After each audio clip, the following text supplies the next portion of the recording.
Le 15e arrondissement est-il toujours un bastion UMP? La gauche veut croire que non, et c'est donc ici, sur cette terre de mission, que Bertrand Delanoë a fait son premier déplacement dans le cadre des législatives. Avec 48% des voix pour François Hollande dans la circonscription, le candidat Gilles Alérac se prend à rêver.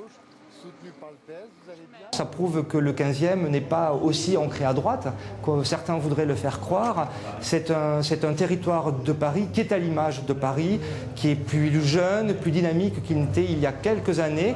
Au point de basculer à gauche, possible pour le maire de Paris. Bertrand Delanoë ne s'est pas gardé de dire tout le bien qu'il pensait de Jean-François Lamour, le candidat UMP.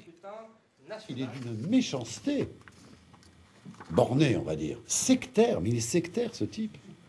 L'intéressé appréciera sa personnalité. Jean-François Lamour la voit plutôt comme un atout auprès des Parisiens. Quant au résultat de la présidentielle, il ne s'en inquiète pas. Après, l'élection législative, c'est autre chose. C'est un ancrage, c'est un bilan, c'est un travail, c'est aussi un profil et une personnalité qui parle aux Parisiennes et aux Parisiens. Voilà, moi j'ai essayé de porter cette parole, ce projet depuis 5 ans. On verra bien, mais je suis très confiant. La candidate du MoDem, elle, veut croire que l'UMP a durablement perdu des électeurs dans le 15e.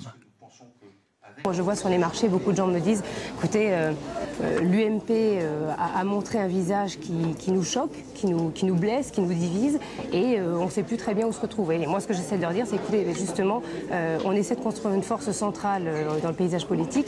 Un paysage politique très divers dans la circonscription. Front National et Front de Gauche seront notamment présents, mais les électeurs auront le choix au total entre 16 bulletins de vote.